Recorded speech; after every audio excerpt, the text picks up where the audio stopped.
that my heroine has just gone to Paris to learn to cook. She's an English girl, and her French is okay, but not very good. And she's in a chef school, and she's not getting on well with her tutor, who's called Chef Berger. On her second week, Angelica had her first confrontation with Chef Berger. "What are you doing in my advanced class?" he wanted to know. "You are just a spoilt little English girl. You know nothing about la cuisine. No one in England knows anything about food. The food is dégoûtant in your country." Anger overcame fear. "Chef," she said, "I am half Italian, and I was accepted on the course because I have cooked with my mother, my father, and my aunt, and they are all restaurant chefs." Chef Berger glared at her, then walked very slowly towards her, his eyes popping with anger. "Mademoiselle, the first thing that you must learn in a French kitchen is that the only answer you give to the chef is oui, chef. Nothing else." Angelica's heart quailed, but she met his gaze, her chin up. "Comprenez-vous?" he said. "Oui." "Oui what?" "Oui, chef." Later that week, she curdled her mayonnaise, and he reduced her to tears. It was shameful. She had to run out of the kitchen and blub in the loo. But then she dried her eyes, summoned her courage by glaring at herself in the mirror, and returned to the kitchen. Chef Berger straightened up and put his hands on his hips. "Ah, so la petite madame has deigned to return. Well, shall we see if she can manage to make a mayonnaise without curdling it?" He turned to the other students who were keeping their eyes down. "Mademoiselle Angelique, go and fetch some more eggs and start again. And do not split it this time." He was speaking French, and although Angelica understood perfectly, she answered in English. "Chef, if you won't tell me what I did wrong, I will probably do it wrong again." "Are you telling me how to teach, young lady?" He strode towards her. She stood her ground. "If the cap fits, wear it," she said. Chef Berger didn't understand this. "En français, mademoiselle," he said. "This is a French kitchen. We speak French." Angelica did not know how to say it in French, and anyway, she was losing courage. She lowered her eyes, and he turned away with a shrug. Enough?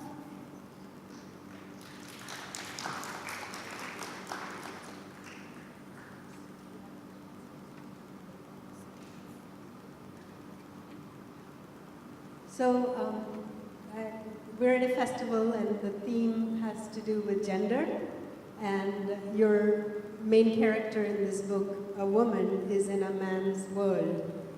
So many directions we can go with this. One, I would like to say you are a novelist with 7 novels to your credit. But they started from, when we talked earlier, I discovered you started writing novels in your 50s.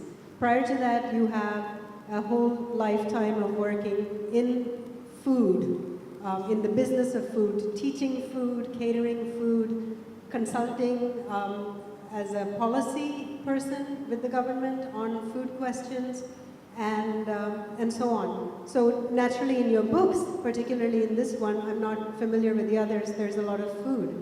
So it's so strange to think that the world of food, which I think of as something women have owned and worked in, when you look at it at the highest levels,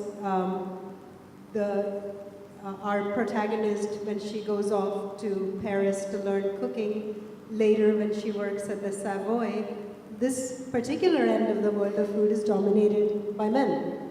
So I wanted to know, given you come from the world of food and you've put this in the book, how close to fact is this? Are all chefs men? Was it this hard in the 1970s, I think, the excerpt you read, to get into this world?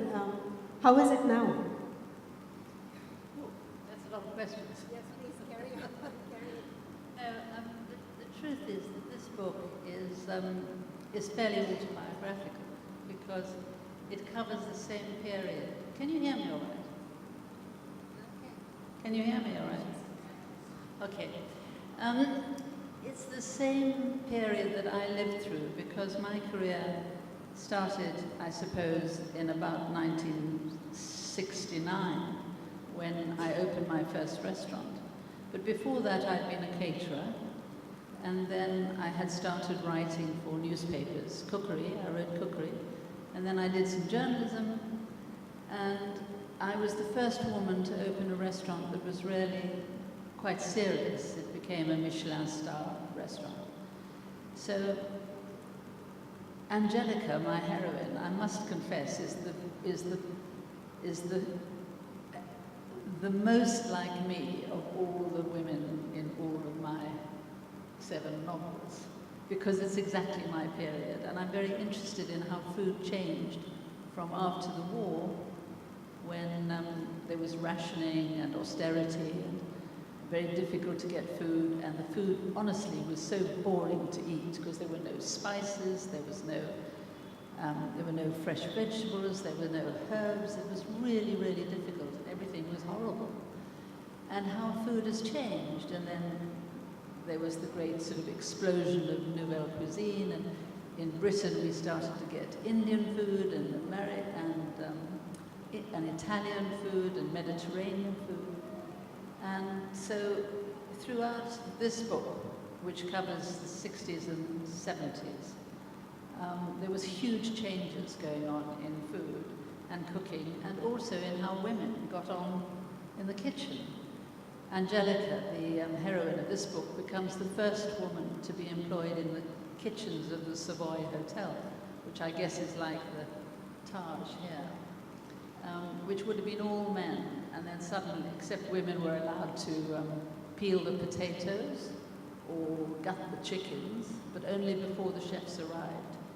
And then when the men chefs arrived in the kitchen, the women had to leave. So she is quite a pioneer. But I mean, it's not really, this book is not all about food, although there's an awful lot of food in it. It's a love story. And I honestly believe that I'm not at all ashamed of writing love stories. I think love stories have made the best literature, the best plays, the best operas that we see today. And if love stories were good enough for Shakespeare, great writers, they're good enough for me. So anyhow, I wish I was writing like Shakespeare, but at least I'm writing love stories.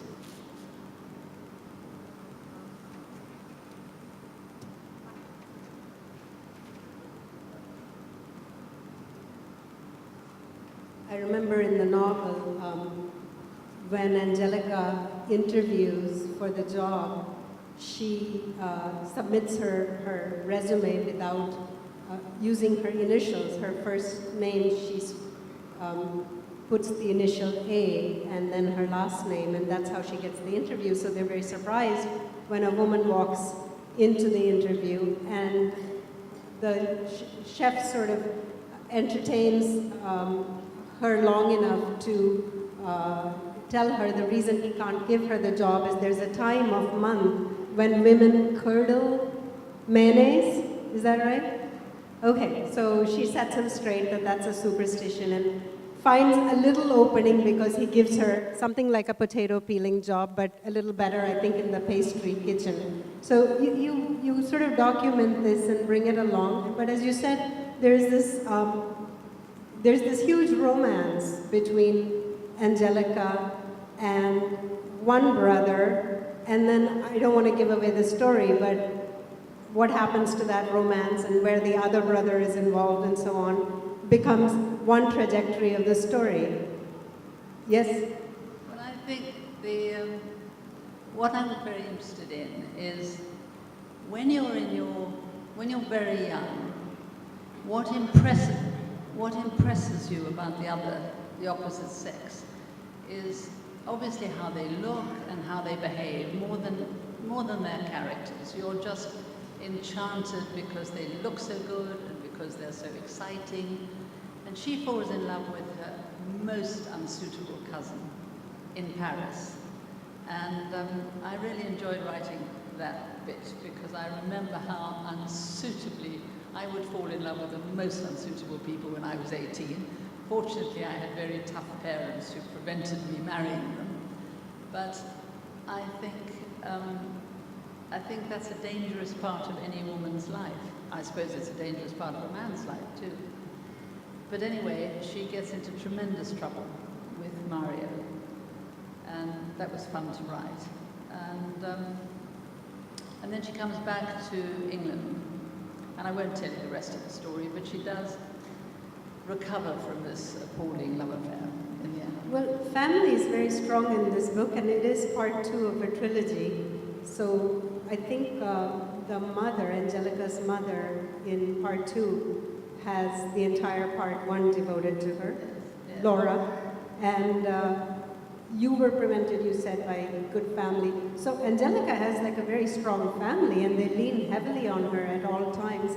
So as she processes the whole Mario romance from beginning to, let's say, somewhere toward the end, family continues to be what pulls her.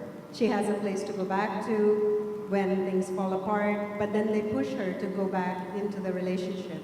I don't know if I'm sort of bordering into your next panel where you'll be talking about this relationship. Do marriages have a due date? But in this book, you've set it up very interestingly, because are they married, are they not married? What is a legitimate relationship? And how much does family get to tell you what to do? Well, I think the thing is that Angelica comes from an Italian family, and it's quite an old-fashioned Italian family who've emigrated to England, and they feel that the shame for the family, if she doesn't stick with her first husband, would be appalling. So although they know he's unsuitable, they know he's unreliable, they know he behaves very badly to her, they think she should be with him because she's made these promises. What they don't know is that she never married him. So in the end, she can get away from him. But if she had married him, I think that family would have forced her to stay in it. And of course, we have similar things happen in India. But it's not just India. I mean, the force of tradition and the force of respectability and the idea that it's more important what your neighbors think than what's happening inside a marriage is something we ought to confront. We ought to do what's right, never mind what the neighbor thinks. I think indeed she has to solve her marriage dilemma herself. As much support as she receives from her family, whether she's contemplating leaving him or contemplating staying with him, in the end, the issue is something she has to tackle. So, and here's one of the things about him, which you deal with very sympathetically. As much of a ruffian as he is, you know, he's almost unemployable, but he's certainly unemployed throughout the book. At least one sympathetic telling of that is that he's dealing with mental health issues. And at a time when I think, at least in the 1960s and 70s and 80s, in which much of the novel is set, there isn't the understanding, even necessarily the diagnosis. So as a novelist, you're presenting all of this to us, but very much in the time period in which it's set. And yet I felt like there was great sympathy for his dilemmas. Yes, he's a bad boy, but he's lovable, and we believe he's lovable, and he's got a problem. He suffers from pretty severe ups and downs, and I don't think you ever use the word bipolar in the book. Am I right? I don't remember running into that. I talk about it as manic depression because at that time, in the 70s and the 60s, 70s, 80s, nobody used the word bipolar because it wasn't a word. In fact, at one point in the book, somebody says, this is what used to be called melancholia. So the past is very much present in the book. But I know a bit about bipolar because I had a 4-year relationship with a man with bipolar. And he was the most wonderful man. He was a pianist and delightful. But when he was depressed, he could not get out of bed. And he was not fun to live with. It was just miserable. He was just, didn't want to talk, didn't want to go out. It was just awful. But I felt sorry for him. And that was manageable, because all I had to do was be sympathetic. But what was not manageable was when he was up here and thought that he was absolute God. Thought that, you know, he had a right to drive the car at 100 miles an hour, because he would never, nothing would ever happen to him. You know, bipolar can be so bad that people think they can fly. You know, that they genuinely think they're immortal. They think some people think they are, you know, an emperor or the queen. Anyhow, they certainly think they're very important, and that is much more difficult to live with. And so, in Angelica's lover is bipolar, and I think I did the bipolar bit very well because I understand it so well. And I think obviously it was an easy book to write because I knew the period because I'd lived through it. I knew the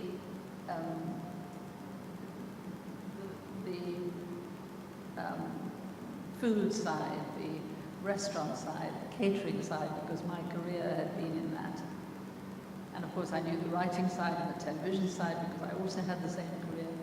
In fact, when I submitted the first draft of this book to my publisher, she said, look, you can't have your heroine being a caterer, a restaurant cook, a food writer, a television chef, a businesswoman, and writing cookbooks. You can't have her do all of these things because it's too much. And I found myself saying, no, it's not, because I did all those things at exactly this age, and I had 2 children and a marriage to look after, which she didn't. So, you know, it's possible. And so I insisted on keeping all that stuff in there, and I'm glad I did, because I think it works.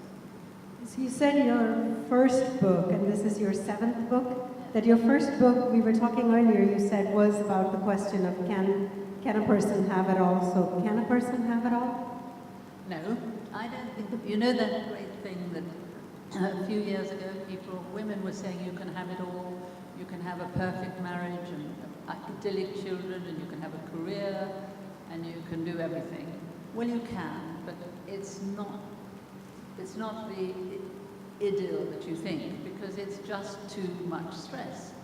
And my first book, which actually, a lot of it is set in India, it's set in Rajasthan, and the first chapter opens with a girl on Delhi railway station, about to catch a train. And that book was all about that question, can you have it all? Because she's a lawyer, and she's married to a restaurateur. Well, restaurateurs work 14-hour days, lawyers work 14-hour days, but they weren't the same 14 hours, so they hardly ever saw each other. And so that book was all examining this whole question of, even if you love somebody, if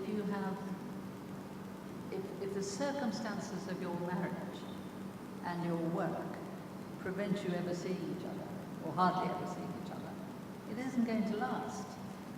And anyhow, my conclusion is something's got to go. I mean, quite often women are very resentful that they, in England, if you take 4 years out or 5 years out to go and have your children, you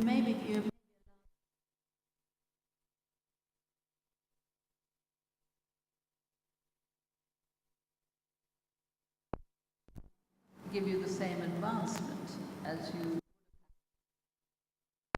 And I think that's a sacrifice that women have to realize they might have to make, because you can't expect an employer to pretend you've been there for 5 years when you haven't.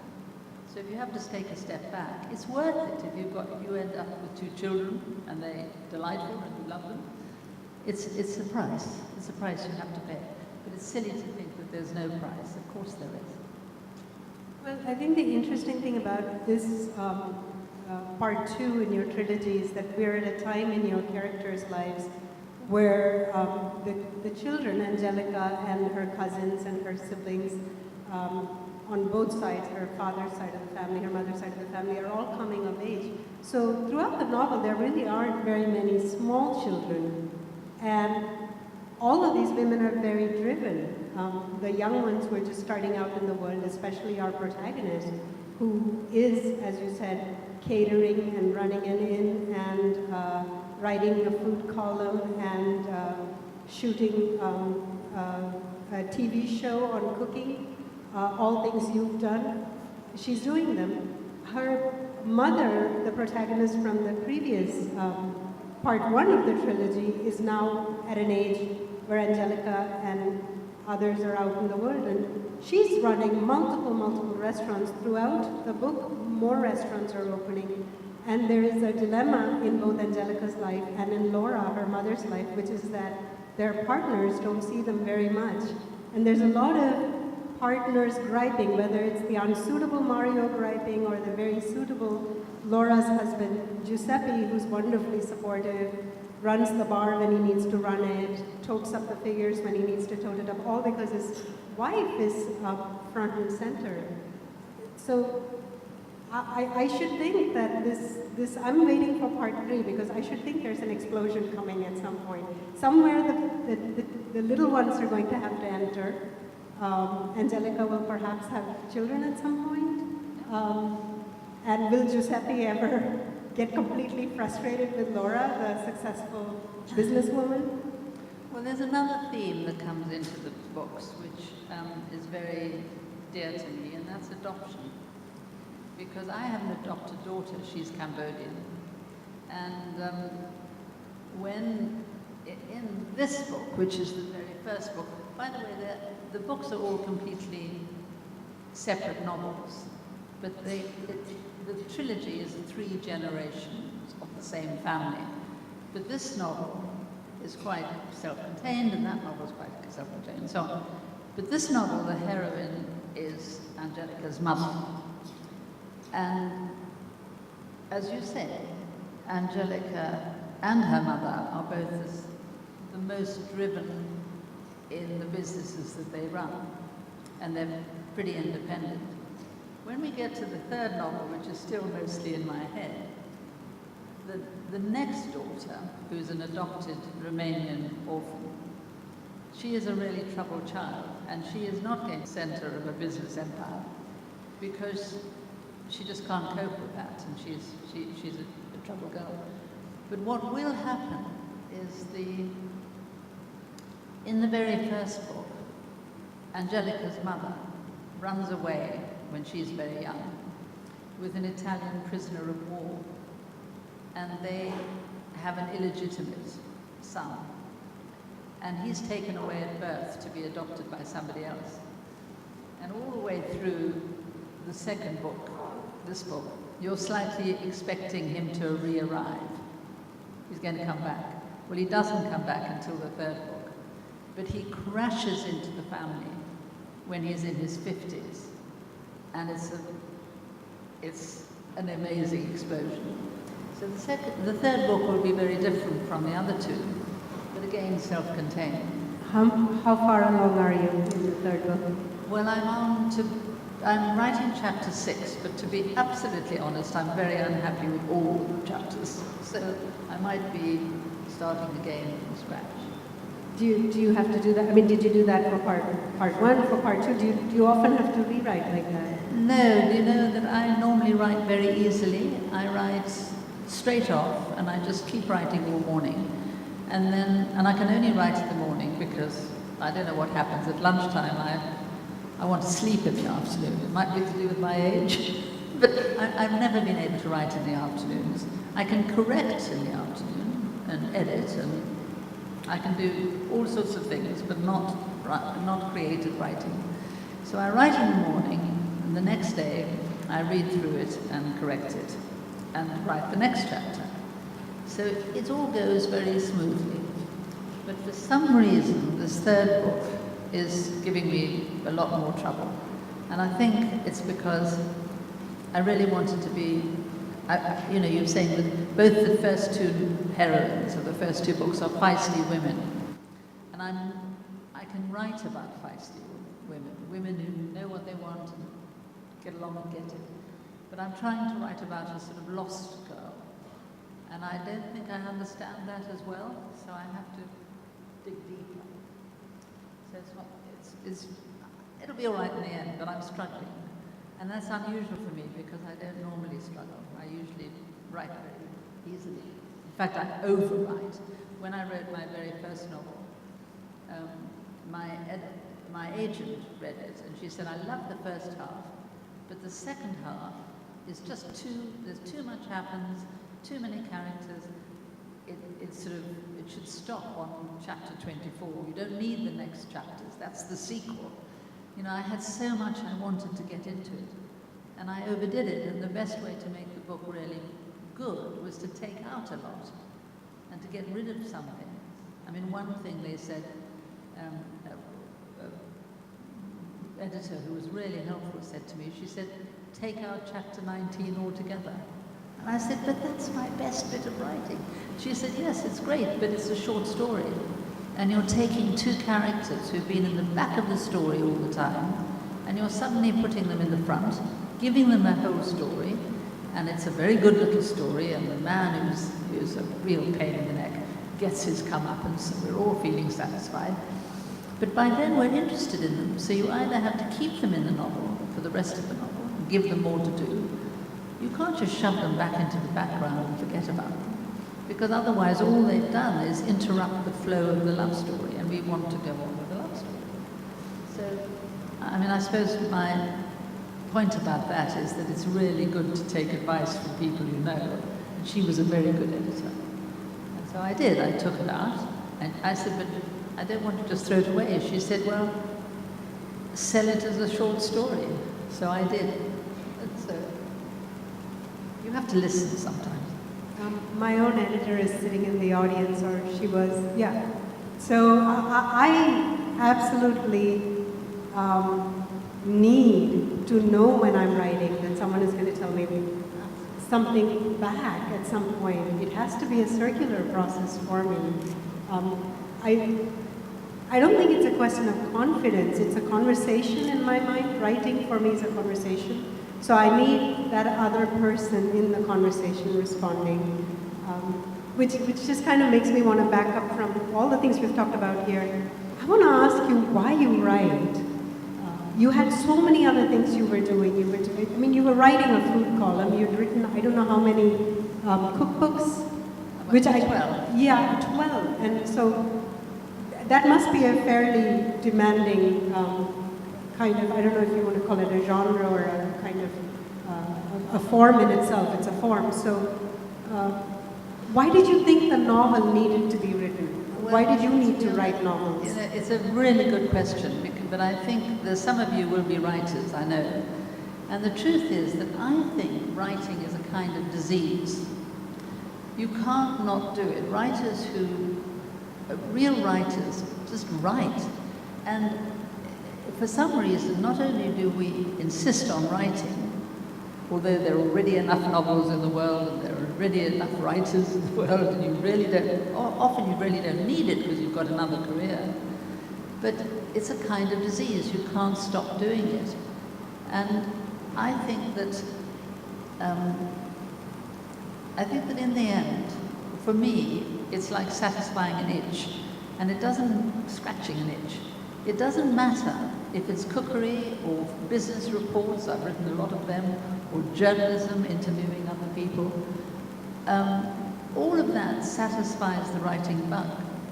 And so when I had always wanted to write creative writing, a novel, and it wasn't until I was coming towards my 50th birthday when I thought, if I don't stop writing cookery, I will never write this novel that's buzzing around in my head. And so I made a vow that I'd never write another recipe, and I sold my business. And at the time I was employing about 500 people, had a very successful catering and restaurant and a business and a cookery school and a chef school.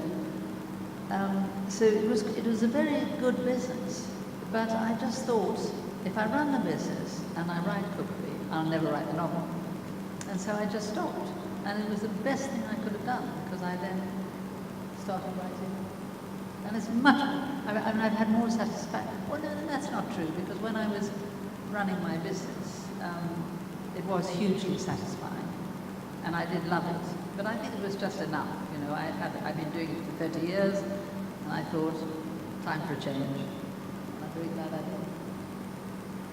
So, we've talked about, you wanted to say that this is a romance and that it isn't just about food, Yeah. but we're talking about your life here and how much of it was in the world of food. And if I hadn't read your bio, I would have still had to guess that that was true, because the book is actually a lot about food.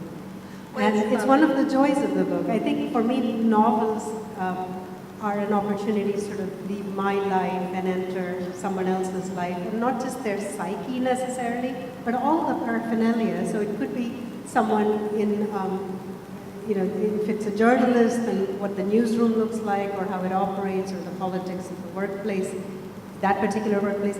Here we have all of that in the world of food, and lots of instruction and descriptions about how food preparation is done, which becomes part of the immersive experience of this novel, in the way that all novels, when they're successful, immerse you in something other than your own experience. So it was a wonderful thing, because I'm reading about endives getting cut in half and sweated in butter, and a certain kind of espresso machine, or what it takes to cater for 500 people in a casino.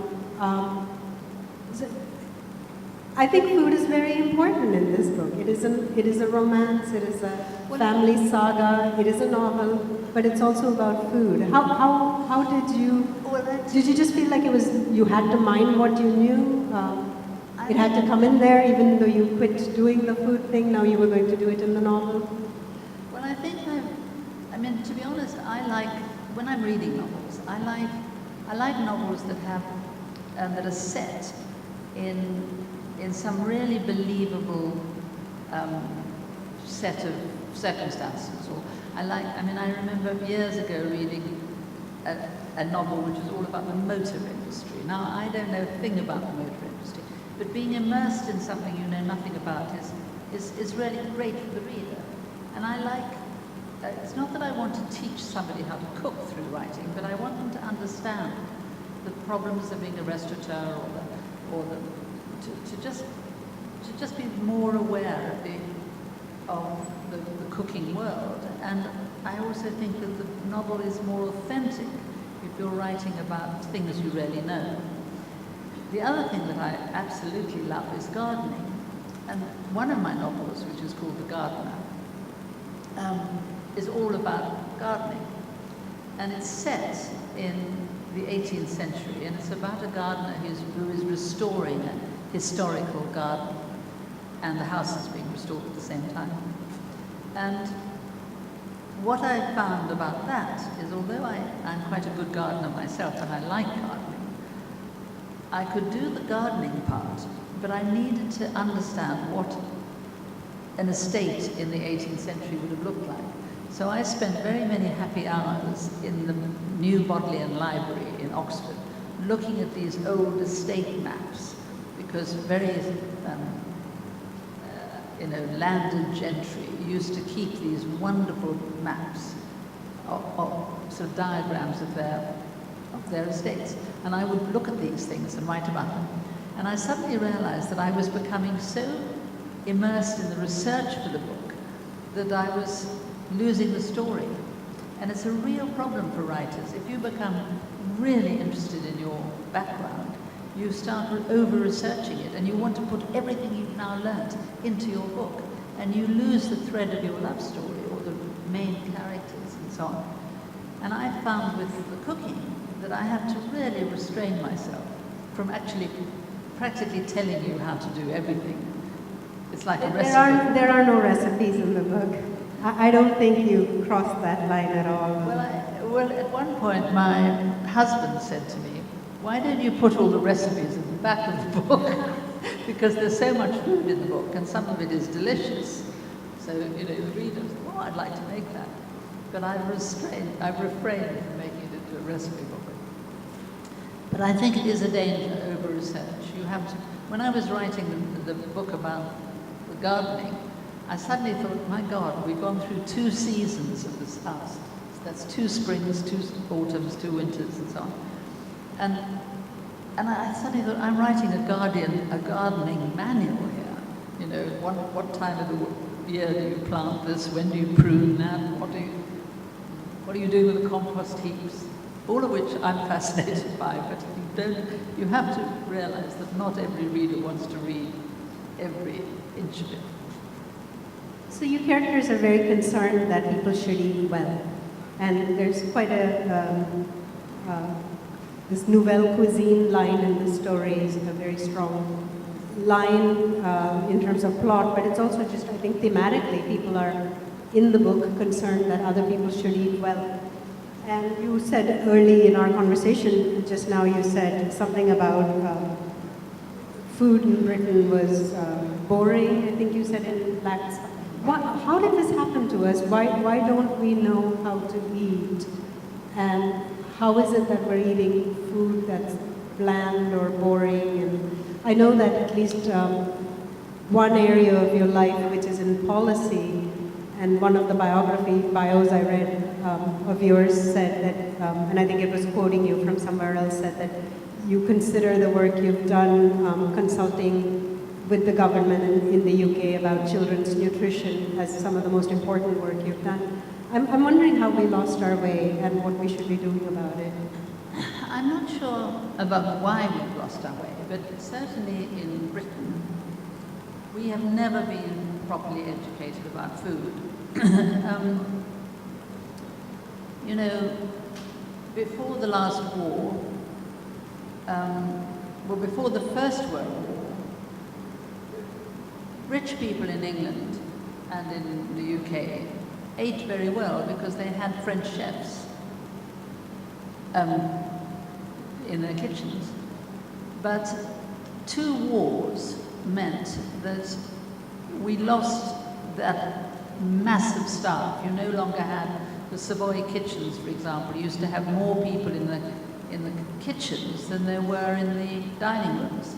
So there was more than one person for every customer, which meant that they could push things through a cloth and, you know, to get a really smooth sauce, and that they would have people chopping things by hand and everything.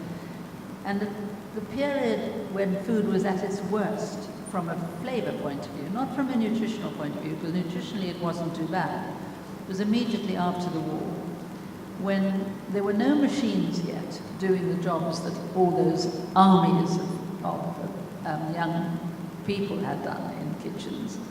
Before there were machines and after there was the army, they'd lost the staff, they hadn't yet got the machines. So what they were doing was trying to do escoffier, trying to do smart French cooking, but without good ingredients, without good skills.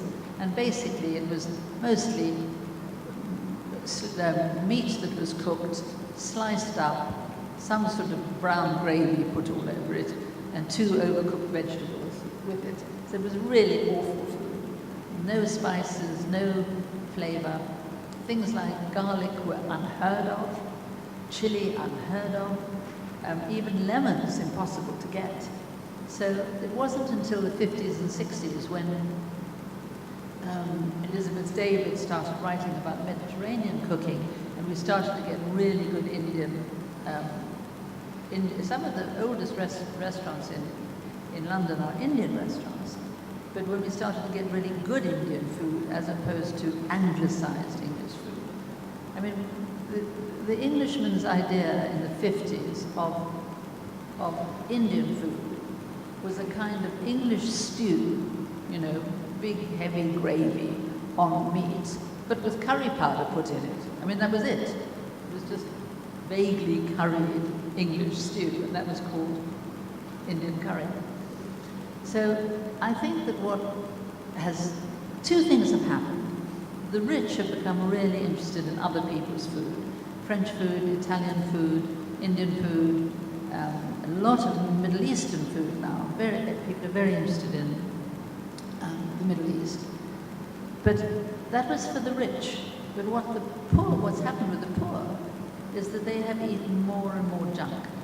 And my concern is that I don't think we're going to win this battle to get people to eat well until we do two things. We have to somehow stop the manufacturers selling really, I mean, if you're a manufacturer and you want to make a lot of money, the best way to do it is to fill your products up with sugar, fat, and salt, because those are the things that we love. We're addicted to sugar. Fat coats your taste buds and makes the taste last longer. And we all like a bit of salt. Well, those are the three worst things you can have. And so, if you look at what's in most cheap manufactured food, it's those three ingredients. And those manufacturers have so much power because their taxes pay for a lot of stuff. Governments don't want to tackle the big global manufacturers because that's where they get much of their tax from. So we really are in some difficulty there. And then I suppose, so what I'm really saying is the rich have got more educated about food, they've got more interested in food, they can eat healthily. If you're rich, you can go down through a supermarket and pick up a wonderfully pre-washed salad, very nicely made dressing, parmesan, pasta ready-made. You can have a very healthy diet, very easily, but expensively. If you're poor, of course you end up with, pouring boiling water on dehydrated noodles with some manufactured pretend sauce on it. And so I think the answer is we have to teach children to eat at school. We have to teach them about sustainability, food politics, economics of food. Mostly we have to teach them about cooking and growing and so on, so that children will grow up interested in what goes into their bodies. And then we might have some hope of not spending so much money on medicine, on hospitals, diabetes, overweight, and so on. I could lecture you all day on health, so I won't. Let me put a time check.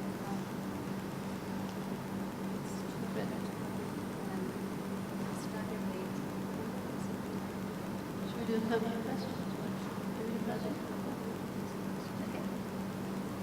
We're going to pause here because I'm not getting cues from the organizers. If they want to cue us, we're over time, but we started late. So let me open the floor to questions, and maybe that'll give the organizers time to respond. Any questions from the audience for Prue?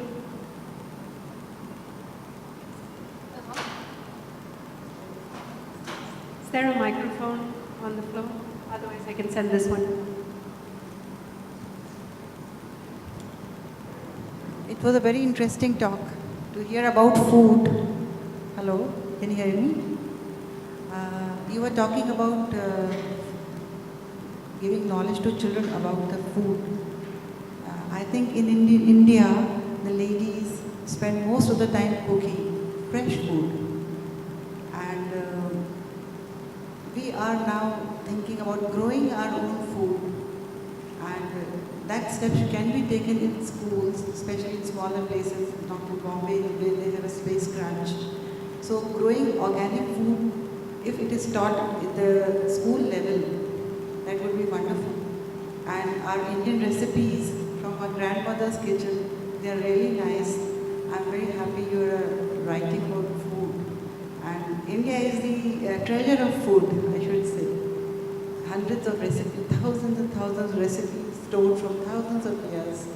So please work on our soil and try to tell more about Indian recipes. We can also share. Thank you. That wasn't a question, but I think she's supportive of what you're doing and wants you to do more Indian. No, I absolutely agree. I mean, I don't know anything about Indian food. Last night I had the most delicious Indian food, but I have to confess it was in the Taj Hotel, so you'd expect it to be really, really good. And it was It was a tiffin box that went like that, because I had lots of just different tastes. And the tastes were just fantastic, beautiful. But you know, we're talking about an extremely expensive meal. What really worries me, in fact, I do know of one wonderful Indian woman, I've forgotten her name, who started a feeding scheme in Rajasthan for poor children.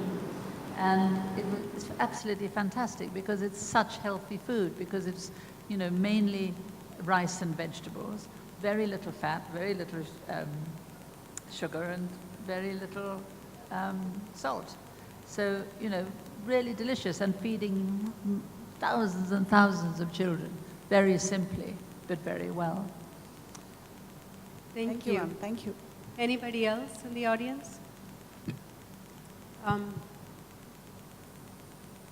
I will say that in India, we are not exempt from what you mentioned, what you said about people having lost their knowledge of how to cook.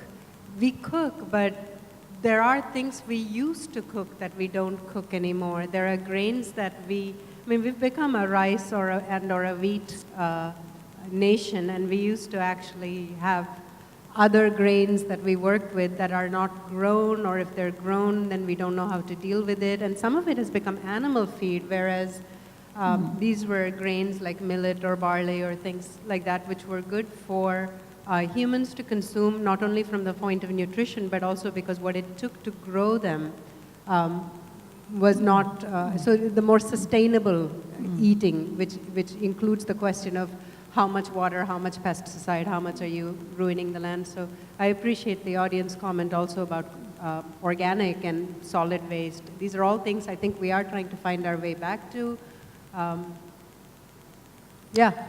We are facing many of the same things that you're talking about, even if you're not writing just about India. No, I agree. Please, one more question in the audience. Go ahead. Chap there in the middle.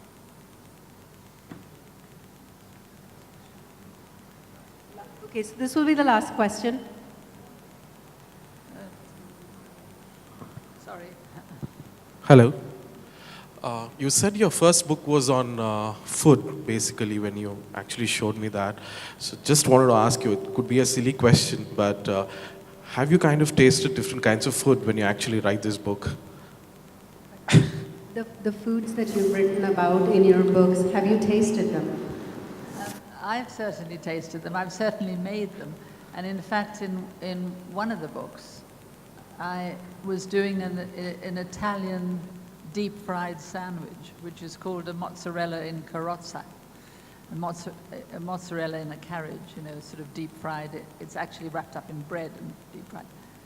And I had, because I was describing very carefully how the chef made it, I did get up and make it in the middle of writing it, because I thought I better get this right, and I did. So yes, I do make everything that I do know what I'm talking about when it comes to the food in the book.